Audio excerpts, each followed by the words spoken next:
جی میں آپ سے یہ پوچھنا چاہتی ہوں کہ آپ کس طرح ثابت کریں گے کہ کتاب مقدس ایک الہامی کتاب ہے؟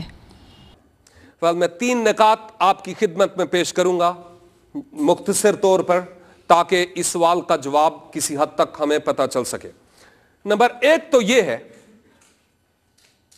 کہ اس کتاب میں، جو اصل میں ایک کتاب نہیں بلکہ کتب کا مجموعہ ہے، ان کتب میں جو تقریباً 1600 سال کے عرصہ میں لکھی گئیں، یہ پوری کتاب جو کتابوں کا مجموعہ ہے تقریباً 1600 سال کے عرصہ میں لکھی گئیں، 40 کے قریب انسانی مصنفین پر الہام ہوا اور انہوں نے الہام کی روح سے اس کتاب کو لکھا، اور شروع میں جو اس کتاب میں نبوتیں کی گئیں ان نبوتوں کی تکمیل ہوتی ہوئی اسی کتاب میں اور عہد حاضر میں ہمیں بڑے واضح طور پر نظر آتی ہے۔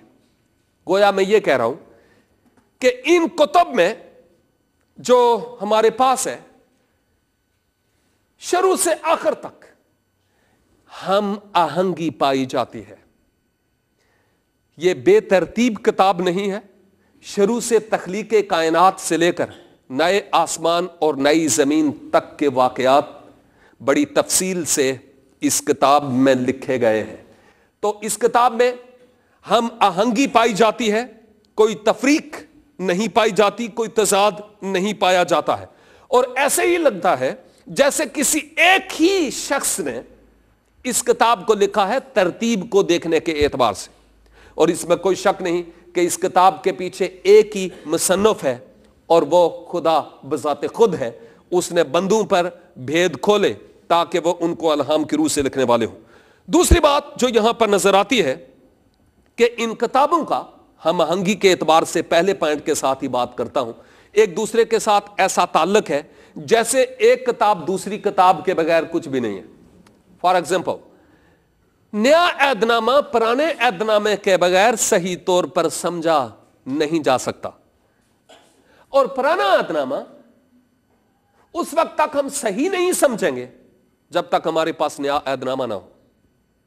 اور اس کے ساتھ ساتھ اگر میں چاہوں کہ میں عبرانیوں کے خط کو سمجھوں تو مجھے احبار کی کتاب کو سمجھنا ضروری ہے، کیونکہ قربانیوں کا سلسلہ احبار کی کتاب میں ہے، اور احبار کی کتاب کو سمجھنے کے لیے مجھے عبرانیوں کی کتاب کا سہارا لینا ضروری پڑتا ہے۔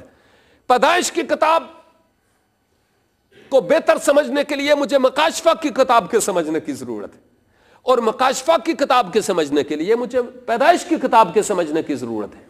کتب کی ہم آہنگی اس بات کا ثبوت ہے کہ اس کے پیچھے کوئی انسانی مصنف نہیں ہے بلکہ کوئی الہی مصنف ہے، جس سبب سے یہ پتہ چلتا ہے کہ یہ ایک الہامی کتاب ہے۔ نمبر 2، دوسرے نمبر پر سائنٹیفکلی یعنی سائنس کے اعتبار سے جب ہم اس کتاب کو دیکھتے ہیں تو یسایہ نے 40 باب کی 22 آیت میں واضح طور پر کہا کہ زمین محیط ہے یعنی گول ہے، تو ہمیں واضح طور پر یہاں اس کتاب میں نظر آتا ہے کہ زمین گول ہے، اور آج سائنس اس بات کو ثابت کر رہی ہے کہ زمین گول ہے۔ اور پھر ایوب کی کتاب میں ہمیں پتہ چلتا ہے کہ زمین فضا میں معلق ہے، اور اسی طرح سے کسی نے کہا کہ جب ماہرین فلکیات پہلی دفعہ چاند پر گئے اور جب وہ واپس آئے تو ان سے پوچھا گیا کہ آپ نے کوئی خاص ایسی عجیب بات دیکھی ہو؟ تو انہوں نے کہا کہ ہم نے یہ دیکھا کہ زمین ایک بال کی صورت میں خلا میں معلق ہے، لٹکی ہوئی ہے۔ سائنٹیفکلی یہ اس بات کو ثابت کر دیا کیونکہ لکھا ہے کہ یہ ایک بال کی طرح گول محیط ہے۔ ایوب کی کتاب سے میں آپ کو یہ بتا رہا ہوں۔ اور تیسری اہم بات اس کے الہامی ہونے کی کا ثبوت یہ ہے کہ جو نبوتیں عہد عتیق میں کی گئی ہیں ان نبوتوں کی تکمیل ہوتی ہوئی ہمیں نظر آتی ہے۔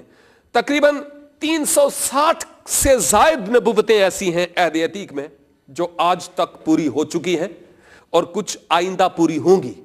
جو پوری ہوں گی ان میں مسیحا کی آمد ثانی کے تعلق سے ہے۔